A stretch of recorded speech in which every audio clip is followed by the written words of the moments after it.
عليكم ورحمة الله وبركاته. عاملين ايه يا جماعة؟ كل سنة وانتم طيبين. النهاردة إن شاء الله نستعرض معاكم جهاز نوفا اي ماك برو الفور كي اللي أنا جبته من 5 أيام بالظبط واشتغلت عليه شوية. طبعا أنا مش عايز أطول في الفيديو عشان يبقى الفيديو قصير كده ونخلص بسرعة. جهاز طبعا جاي ايه استعمال ليا وأنا شاريه يعني من واحد حبيبي ومحترم. المهم قلت أجيبه. طبعا أنا عندي فيديو ستار 4030 في البيت. طبعا جهاز يعتبر تحفة، حاجة ممتازة جدا. قلت اجيب ده اشوف دنيته ايه، يعني اشوف ايه الجديد فيه، ايه دنيته. طبعا نوفا، شركة نوفا دعم بصراحة محترم وناس محترمة وناس فوق دماغنا والله. بس طبعا يعني اللي في الفيديو اللي هقوله ده اللي انا شفته في الجهاز، مش هعرف ان انا اطبل لحد واقول لا ده حلو لا ده وحش، لا انا بقول الحاجة اللي ظهرت معايا وبما يرضي الله. تمام. هو كجهاز هاردوير دنيا جهاز محترم و10/10 وممتاز. طبعا معلش انا مش عارف اصور وانا بصور بايد. ادي كده الجهاز اهو. طبعا جهاز زي ما انتم شايفين يعتبر كسر زيرو، حاجه نضيفه. تمام. ادي الجهاز اهو. ماشي، نسيب الجهاز دلوقتي ونوري لكم اللي في العلبه. اهو. العلبه بصراحه يعني قيمه. طبعا زعلني ان انت منزل جهاز زي ده ومنزل فيه شاحن 1.5 امبير. طبعا ما كانش ليها لازمه، يعني ما كنت نزل 2 امبير. مفيش فايده من ده جهاز، يعني مش رخيص. وادي الريموت، بصراحه الريموت العادي برضو ممتاز زي ما انتم شايفين اهوت، حاجه بسم الله ما شاء الله. معلش انا بصور بقى في المحل. الريموت بصراحه باتيليان، حاجه بسم الله ما شاء الله ممتاز. التكه بتاعته زي ما انتم شايفين حاجه ممتازه. طبعا اللي عجبني جدا جدا الريموت البلوتوث ده بصراحه حكايه، زيه زي الميديا ستار بالظبط. الزراير بتاعته من هنا، انما الزراير اللي هي بتاعت العادي من فوق شويه. برضو الاتنين احلى من بعض، الاتنين احلى من بعض بصراحه والله. اذا كان على الرمضات ما نقدرش نعيب ولا نقول اي حاجه، اي حاجه في ايه في الرمضات. الجميل بقى، الجميل انك بتشغل برمود الجي اكس، محدش هيصدق. شغال برمود الجي اكس زي الساعه في كل الخواص وكل حاجه زي ما انتم شايفين. بتاع الجي اكس اللي هو الاتش 2 ممتاز. ادى الجهاز يا جماعه صراحه اللون الاسمر لميع، حاجه بسم الله ما شاء الله ممتاز. وزي ما انتم شايفين من الظهر برضه تمام. ده مش اللي هو في الدونجل، لا ده مش هو اللي هو الفلاي، ده البرو. صراحة يعني ما نقدرش نتكلم في أي حاجة في التقفيل غير بصراحة إن الله ينور كتقفيل وممتاز وفتحات من الجنب وحاجة ممتازة جدا جدا. وأدى الجهاز زي ما انتم شايفين. تمام. تمام، نجرب بقى. زي ما انتم شايفين الجهاز فتح كتب بوت. تمام. ونخش بقى. طبعا ده يعني السوفت الجديد اللي انتوا هتشوفوه ده بمعنى أصح. ده اللي انا لسه منزله، ده الجديد. طبعا انا اشتغلت على السوفت المية، ممكن الناس تفهم. عشان نقدر نجيب صورة بقى، معلش يا جماعة عشان الفيديو بس ينزل لكم. طبعا شغال بالريموت اللي هو بتاع السالك.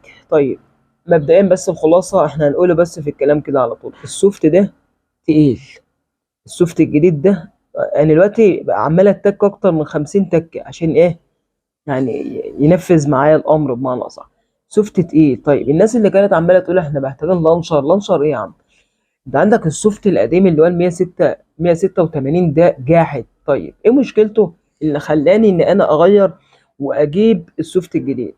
ان على القنوات اللي هي بتاعه الباقه الحمراء او اي قنوات على الاوروبي على السوفت 168 الجهاز بيفصل فور ايفر. اي حد هيقول لي بقى ده نت، اي حد يقول لي ده اعمل ضبط مصنع، الكلام ده كلته ما يقوليش، لان انا الحمد لله يعني انا كفني مش واحد مستخدم، لا فني وعارف انا بعمل ايه الحمد لله. ما نقدرش ايه نكبر في حاجه، احنا ما بنكبرش بس بنقول إيه اللي حصل معايا. طيب 186 سوفت ممتاز. طب يا عم الحاج لا يا دعم نوفا، طب ما تحاول تجددهم من سوفت 186 انه ما يفصلش في الفور اوفر وهو شغال. لو جيت تترجم اي قناه على الاوروبي تمام، على الاموس، على الكلام ده كلته خلاص كده الجهاز وقف. يبقى يفضل زي ما انتم شايفين ملون، يعني يفضل ملون القنوات تمام التمام و100 100. يعني انا دلوقتي باجي اعمل رجوع، تقيل. يعني انا دلوقتي عمال اديله امر كم امر عشان ايه يشتغل معايا اهو. بصوا اهو تقيل. ده السوفت الجديد. السوفت القديم ممتاز وسريع جدا جدا، بس مش كل المشكله بتاعته عشان احنا بنتكلم بما يرضي الله. كصوتيات في ماتش الاهلي يا جماعه انا مجربه على صوتيات في ماتش الاهلي اللي فات، انا بقول يا رب دي ايه صوتيات مباشر، ده حاجه رهيبه بصراحه والله بكل صراحه. تمام. لقيت الصوتيات ممتازه جدا جدا جدا. انما السوفت ده اللي انا شغال عليه الجديد اللي هو ال 210 ده تقيل جدا جدا جدا. طبعا مش هنجيب صوره عشان بس نعرض معاكم الكلام. تمام. طيب انما ده ثابت على فور ايفر، ما بيفصلش كل شويه. يعني انا السوفت القديم والله بالله اللي هو ال 186 فصلت الجهاز، مش عايز اقول كل ربع ساعه اقوم اطفي الجهاز واولع يشتغل، اطفي الجهاز واولع يشتغل. ليه؟ يفضل ملون فور ايفر عادي القنوات وتمام. طب فين يا عم القناه مش شغاله فلاستر يشتغل، ده ال 186. انما كسوفت سريع، الصوتات مظبوطه عليه مليون المية، 10 على 10 بصراحه ممتاز. انما كترجمه لا، الترجمه مش مظبوطه عليه على السوفت القديم. انما السوفت الجديد ال 210 السوفت ده، السوفت ده برضه تقيل. انا دلوقتي حاليا عمال ادي اوامر تقيل معايا، تقيل معايا جدا. محدش بقى يقول لي لا ضبط مصنع قائمنا كل ده احنا عاملينه. طبعا انا بجيب الخلاصه في الموضوع السوفتات. طيب يعني هل ان الجهاز ده نقدر نقول عليه وحش؟ لا، الجهاز ممتاز ودعم نوفا ممتاز جدا، بس رجاء انك تخلي برضه معلش بالنسبه للملفات اللي هي يعني الوقت ملفاته اصلا من شهر واحد، يعني ملفاته في الاونلاين شهر واحد. طيب عندك المهندس حازم المعداوي ده راجل توب في الملفات.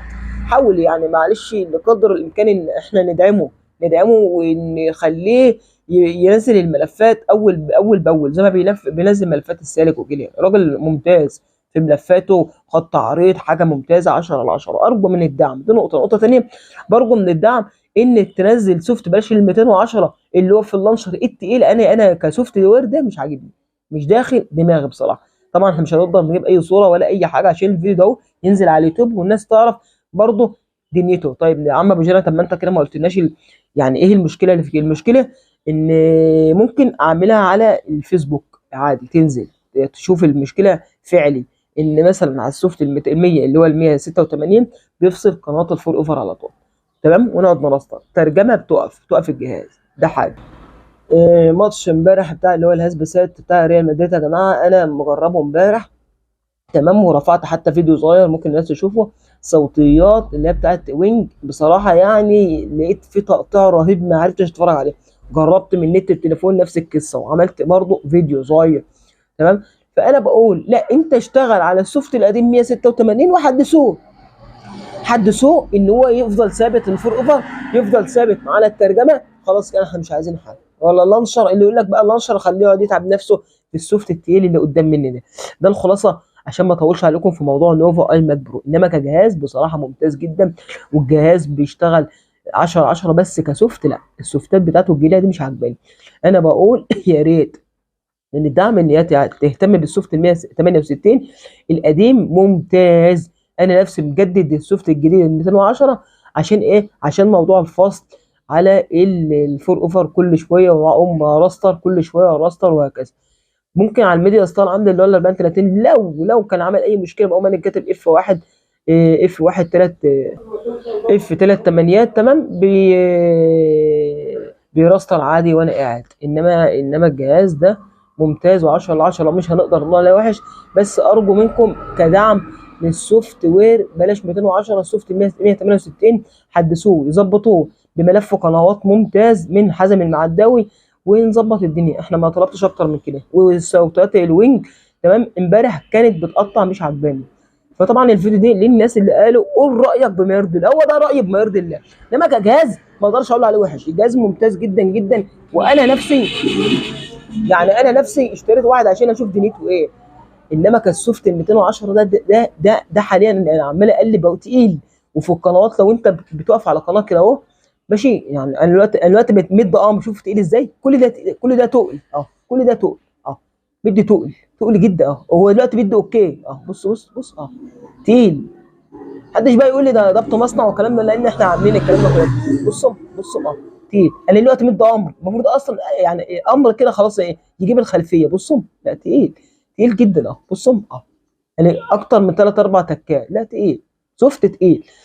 اما شغال قنوات يعني مشغل الفور اوفر ما بيفصلش ما بيفصلش على الفور اوفر ولا كل شويه تراستر ولا الكلام ده. امان الترجمه شغاله، بس طبعا كل قناه لازم تخش عليها كده بس طبعا عشان ما فيش نت لازم تخش عليها وتعمل لها مثلا ايه العربي عربي والانجليزي انجليزي. ده الخاصيه فيه. محدش بقى يقول لي مثلا لا ده انت لا ممكن تخش على الضبط تظبط الكلام ده، لان ظابط الضبط بكل حاجه زي ما انتم شايفين اهو. ترجمه مظبوطه، كل حاجه مظبوطه، يعني كله 100% زي ما انتم شايفين في قلب الضبط اهو. تمام.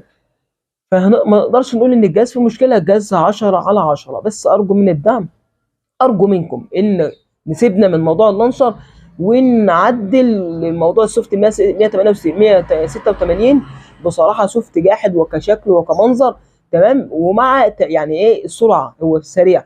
لو احنا جينا شغلنا برضو في السوفت ال 168 خاصيه الكماكس اللي هي بتاعت الشكل واللوجو الكبير، تلاقي الجهاز وقف لازم نرستر، وهكذا. كل الكلام ده حصل معاه والله بالامان.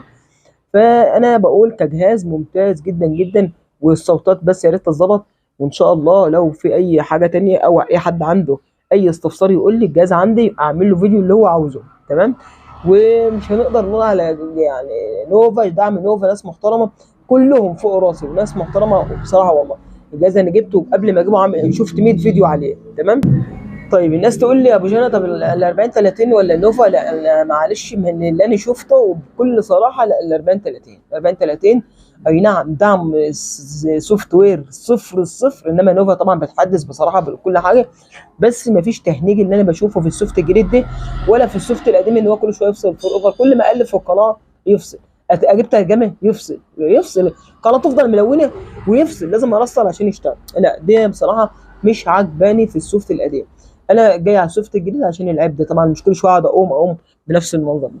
او لو حد شاف عنده الجهاز وعمل نفس الوضع وحله يا ريت يبلغني، وتحت امر الناس. وبصراحه انتوا الجهاز بتاعكم جهاز محترم، اجهزتكم بصراحه اللي انا شايفها شغل ومصروف عليها، بس يعني ابداوا بموضوع السوفتات، اهتموا بالملفات من طبعا حازم المعداوي راجل محترم، وربنا يجازيكم خير والف الف شكر. السلام عليكم ورحمه الله وبركاته.